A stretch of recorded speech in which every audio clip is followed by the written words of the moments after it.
Émission spéciale présidentielle américaine. Good Evening Business.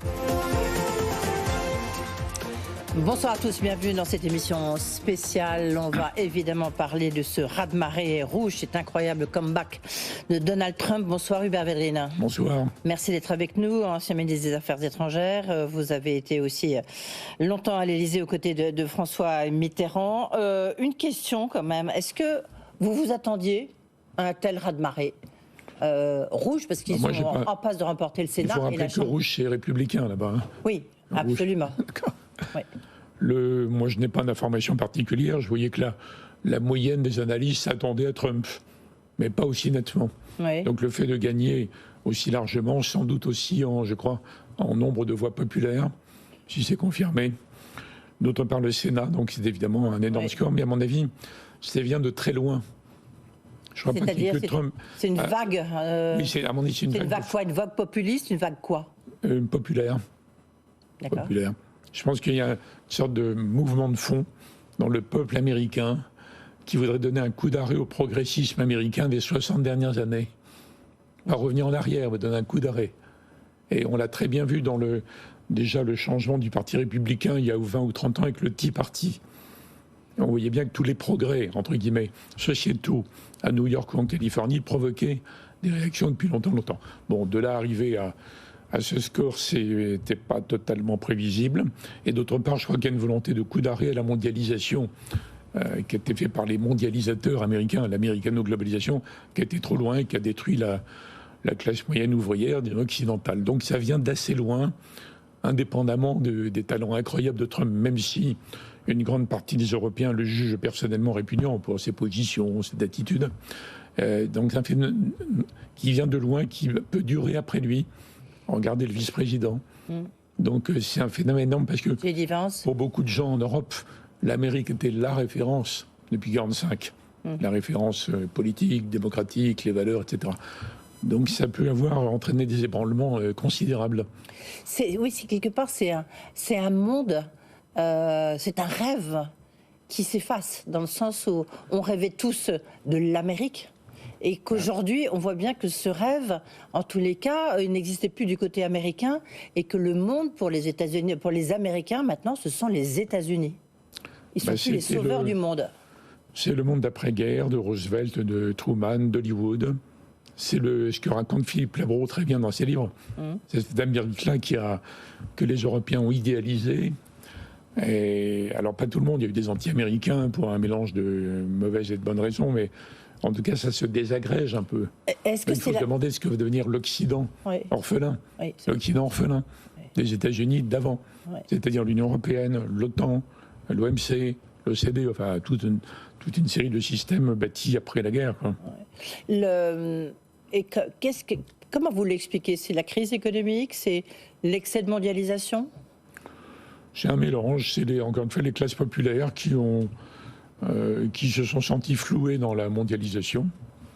Le fait de faire fabriquer les iPhones en Chine, enfin en résumé, qui d'autre part ont réagi de plus en plus violemment, vigoureusement aux évolutions sociétales progressistes des côtes Est et Ouest par rapport à ça, qui sont sentis, enfin on connaît tout ça, qui sont sentis relégués, méprisés, etc. Bon.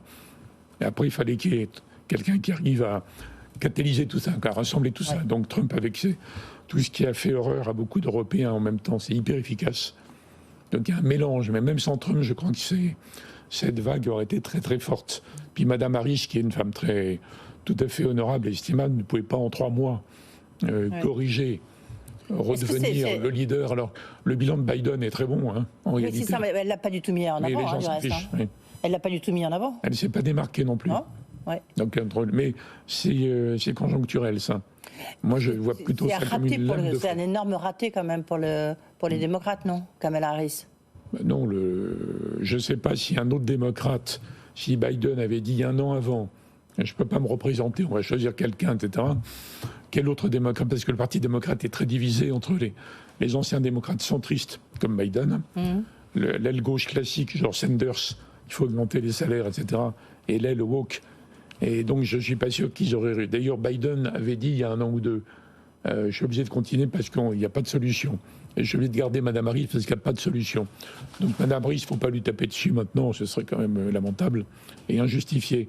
Je pense qu'il y a un vrai problème des démocrates maintenant, pour la suite. Ouais, justement pour la suite, et quelque part, on a envie de se poser, j'ai envie de vous poser la question, pour nous, cette vague que vous avez, qui à votre avis justifie ce comeback historique de Donald Trump, est-ce que vous voyez... pas, elle l'explique.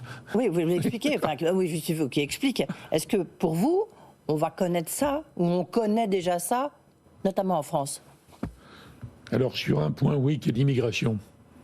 Mais de toute façon, en dépit des batailles féroces dans chaque pays, mon pronostic, quoi qu'on préfère dans sa tête, c'est que les Européens vont aller vers la gestion qui est celle de la gauche danoise. On a besoin de plein de gens. Ce n'est pas les gens que les passeurs amènent. Donc il faut beaucoup d'immigration légale, avec l'intégration, etc. Il faut casser les réseaux. Aujourd'hui, c'est les passeurs qui décident. Bien sûr. Et il faut ramener le droit d'asile au bénéfice des gens en danger. Bon, ça c'est l'évolution. Au bout de quelques années, je pense que la moyenne des Européens seront entre donc les Danois, les Allemands, et d'ailleurs tout le monde évolue dans ce sens. Bon, en dehors de ce point-là, il y a quand même une antinomie totale entre l'Amérique de Trump, qui est majoritaire, on voit bien, sauf sur les côtes, et l'évolution sociétale en Europe. Donc il y a un élément de déstabilisation presque identitaire en Europe, dont je ne peux pas mesurer aujourd'hui l'impact. Mais il y aura un impact à moyen et long terme. Et on verra que le monde américain et le monde européen vont s'éloigner comme des cousins et sud-germains. Il y a un lien, mais de plus en plus lointain. Bon, mais ça, c'est... Avant, il y a plein d'autres questions beaucoup plus urgentes qui vont se poser aux Européens. La question numéro 1 étant, est-ce qu'ils vont être divisés ou pas? Oui, alors justement, c'est un peu... On parlera après des 3 points chauds sur la planète en termes de géopolitique. C'est l'Ukraine, bien évidemment. Il y a Israël. Et puis, il y a quand même cette question des relations avec la Chine. Est-ce que Trump veut une guerre commerciale ou pas? Mais restons un instant sur l'Europe. Est-ce que pour l'Europe, c'est un point...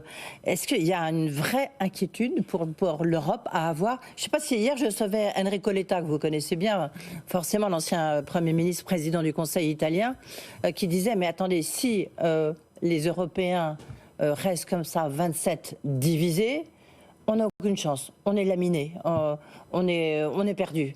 Michel Barnier, notre Premier ministre, vient de dire à peu près la même chose en disant, c'est l'heure du choix, il faut savoir ce qu'on veut. Et si le on est 27... aussi. Et le président aussi. Alors si le président en plus l'a dit, mais voilà. Est-ce que vous dites la même chose? D'abord, les Européens, c'est pas un pays. Non, mais on essaye d'avoir une Union européenne, non, je crois. Mais dans l'Union, il n'y a pas tous les éléments de la souveraineté, notamment pas sur la sécurité. Et la fiscalité. Les Européens ont demandé aux Américains de les protéger après la guerre. Dans la tête de la plupart des Européens, c'est toujours le cas. Alors, est-ce qu'ils vont réagir parce que Trump va les obliger à réagir? Ou est-ce qu'ils vont dire non, au contraire, il faut aller calmer Trump en disant qu'on va acheter encore plus d'armements américains? Ne sait pas. Mais les divisions entre Européens, Enrico a raison, Enrico Draghi a raison dans ce qu'il a dit, enfin tout le monde a raison. Mais les divisions ne sont pas tout à fait les mêmes selon que vous prenez la question de la guerre commerciale avec la Chine, répercussions sur nous, les taxes sur la Chine ou pas, la question ukrainienne et la question de l'avenir de l'OTAN et de la façon dont l'Europe est défendue. Alors, on voit bien qu'il y a des divisions qui sont un peu toujours les mêmes, mais pas complètement. Donc l'enjeu pour les Européens maintenant, les dirigeants européens, c'est de savoir s'ils arrivent à s'unifier pour l'essentiel de la réponse à Trump en disant on est un partenaire homogène, vous ne pouvez pas faire n'importe quoi avec nous. Et d'ailleurs, on a des éléments, des armes en main. Bon. Pas beaucoup, quand même. Bon. Si chaque pays se dit on va essayer d'amadouer Trump, c'est fichu, et Enrico Letta a raison. Mais les clivages ne sont pas les mêmes. Le clivage sur l'Ukraine sera différent, par exemple, vous voyez. Et sur l'OTAN aussi, on voit bien. Sur l'OTAN aussi. Alors là, c'est l'élément clé, parce que les Européens, en dépit des propositions des présidents français des dernières années, avec beaucoup plus de conviction de la part d'Emmanuel Macron, ils ne veulent pas lâcher la protection américaine. Non, c'est clair. Donc, ils veulent compris l'Allemagne. Notamment l'Allemagne. Oui. Alors, ils veulent bien faire un effort plus grand, peut-être travailler à un pôle européen dans l'Alliance, mais pas au-delà. Donc l'autonomie stratégique, ça leur fiche la trouille. Parce que c'est un prétexte pour l'Amérique de dire, maintenant, débrouillez-vous. Alors est-ce qu'entre les deux, il y a un cheminement? Peut-être. Et ça, c'est vraiment la responsabilité immédiate, indépendamment de réflexion sur l'avenir de la relation entre les dirigeants français, allemands, anglais, on n'est pas dans l'Union européenne, là, on parle de l'Alliance. Hein. Oui, Donc il y a également les Anglais, mais aussi les Polonais, les Suédois, les Italiens, etc. Alors, ça risque de se jouer assez vite en 2025, ça. Vous êtes, Hubert Védrine, vous siégez à de nombreux conseils d'administration, notamment ceux de LVMH, mais à d'autres. Demain matin, vous avez une réunion devant des chefs d'entreprise. Vous leur dites quoi ? Alors, c'est des échanges discrets en général. Non, mais merci, oui, ça j'imagine. Vous n'allez pas nous raconter vos discussions avec Bernard Arnault. C'est pas ce que je vous demande. Je vous demande, c'est qu'est-ce que, en termes de conseils, d'analyse, qu'est-ce que vous allez dire à des dirigeants ou à ceux qui nous écoutent, qui nous regardent ? Qu'est-ce que vous leur dites ? Alors, d'abord, le monde de l'économie est réaliste, en général. Vous pouvez dire réaliste en politique, mais pas dans l'économie. Vous le savez bien. Donc, si vous êtes irréaliste en économie, vous êtes balayé au bout d'un moment. Donc, il n'y a pas besoin de leur expliquer ce qu'est le monde réel. Bon. Et qu'il ne faut pas être idéologique, il faut être réaliste, etc. Après, la question numéro 1, vous avez cité Ukraine et d'autres sujets, mais la question numéro 1 pour les entreprises, c'est la Chine, en fait. Plutôt, c'est les conséquences pour eux du bras de fer États-Unis-Chine.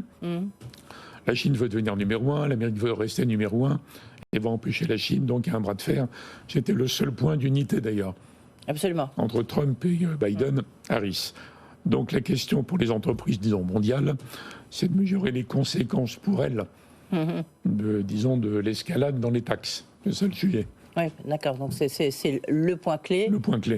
C'est le point clé aussi pour les Chinois. Du reste, on attend de voir la réponse, puisqu'il y a une réunion du Congrès chinois. Est-ce qu'on peut être victime d'une balle perdue, vous voyez ? Oui. Dans l'affaire. Il y a des chances. Donc il faut se préparer à ça, pas uniquement à la question de la défense de l'Europe. La défense, elle commence sur le terrain économique. Bien sûr. Donc la guerre des taxes. Oui. Les Ukrainiens, des reportages de nos confrères de BFM TV et un peu aussi partout qui montrent que grande inquiétude, évidemment, avec la victoire de Trump. Est-ce qu'ils ont raison d'être inquiets ? Parce qu'il a tenu des propos quand même assez forts, Donald Trump, où il a tout de suite dit qu'il allait trouver un accord en 24 heures et que ça se ferait un peu, sans doute, au détriment du territoire national ukrainien. Alors, d'abord, le mot inquiétude est faible. Oui. Donc c'est épouvantable pour eux. C'est épouvantable pour eux.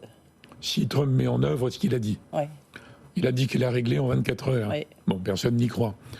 Mais en même temps, il y a un levier quand même, qui est que Trump ne peut pas se permettre de dire à Zelensky, on arrête, tu arrêtes les conflits, tu n'as plus d'argent, plus d'armes. Il ne peut pas faire ça parce que sinon, du point de vue de Poutine, s'il laisse Poutine gagner, pas simplement, ils ont gardé le contrôle des zones russophones, mais gagner au-delà, il ne vaut plus rien par rapport à la Chine. Donc il est obligé d'intégrer dans le bras de fer historique avec la Chine le fait qu'il ne peut pas se permettre que Poutine gagne trop. Alors, si on est dans un compromis, ça va désespérer beaucoup d'Ukrainiens, les 3/4 des Européens, pas trop l'Allemagne. Si on dit les Ukrainiens renoncent à rien, ils signent rien, mais enfin bon, ils entérinent le fait que la Russie garde le contrôle de la Crimée et du Donbass.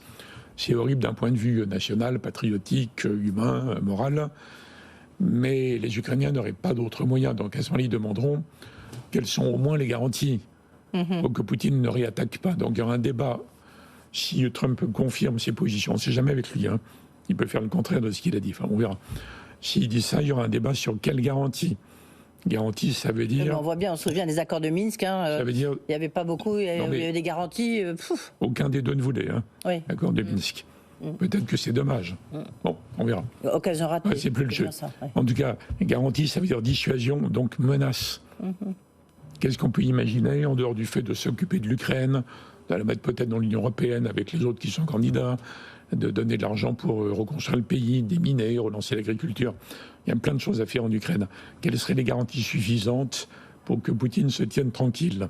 Vous verrez un débat assez virulent là-dessus, avant les débats théoriques sur l'organisation future de l'OTAN. Ouais. Ça peut se passer assez vite en 2025. Ouais, en tous les cas, c'est ce qu'il a dit. On va voir si le président, le 47e président, va respecter, va tenir les promesses qu'il a dit, les promesses de campagne. Non, mais il ne peut pas dire uniquement ce qu'il a dit. Mais non, bien sûr. Il ne peut pas dire je règle en 24 heures. Ou alors il faut qu'il y ait dans les 24 heures la dissuasion vers Poutine. Ouais. Vous voyez qui dans son entourage pour être le Anthony Blinken républicain ? J'en sais rien. Non, vous ne connaissez pas ? J'en sais rien, on verra. Ce qui se passe en Israël, au Liban, dans la bande de Gaza. Comment vous voyez la solution Trump Alors, pas les Israéliens en général, mais Netanyahou. Bien sûr, Benjamin Il vient de se Netanyahou débarrasser qui s'en de est son ministre de félicité. la Défense, Oui. qui était de plus en plus en désaccord avec lui dans des termes violents. Parce qu'il pense que Netanyahou aurait pu arrêter les opérations à Gaza il y a plusieurs mois pour sauver des otages. Ce que dit l'armée. Hein. Alors il l'a écarté parce qu'il est sur une ligne jusqu'au boutiste par rapport à ça. Alors on peut dire ça change tout, mais comme Biden n'a pas réussi à convaincre Netanyahou d'arrêter à Gaza, encore moins de relancer un processus de solution sur l'élection palestinienne, parce que le but de la vie de Netanyahou, c'est qu'il n'y ait jamais d'État palestinien. Ils ont peut-être réussi à modérer la réaction sur l'Iran. On ne sait pas si c'est l'Amérique, D'accord. peut-être. Ouais. Donc en réalité, Netanyahou fait ce qu'il veut, en fait. Donc ça ne change pas tellement. Donc si Trump le soutient encore plus, c'est comme avant. Mais si Trump veut relancer les accords d'Abraham, qu'il avait initiés avant, hein, avec l'Arabie a changé de position. Il va dire, nous, on n'est pas d'accord maintenant pour normaliser avec Israël, s'il n'y a pas une autorité palestinienne. Donc là, il peut y avoir une tension à un moment donné, Trump et l'Arabie contre Netanyahou. Mais là, je vais trop loin parce que c'est pas tout de suite. Non, c'est pas tout de suite. Si vous aviez juste, il nous reste là quelques secondes, votre inquiétude, on sent, Hubert Védrine, c'est pour l'Europe. Non, les Européens. Oui, Je voudrais c'est la même chose, pardon. Enfin, oui. Non, ça dépend ce que les institutions. Oui. Ça dépend. Donc je pense que si les Européens ne veulent pas sortir de l'histoire, il faut qu'ils réinvestissent l'histoire, donc qu'ils investissent plus, qu'ils travaillent plus, et qu'ils se projettent dans l'avenir, et qu'ils arrivent à se défendre, pas complètement par eux-mêmes, parce qu'on n'arrivera jamais à convaincre les autres de briser le lien de l'Alliance. Mais bon, voilà, c'est... Le lien de l'histoire. Merci beaucoup, Hubert Védrine, d'avoir été avec nous, ancien ministre des Affaires étrangères.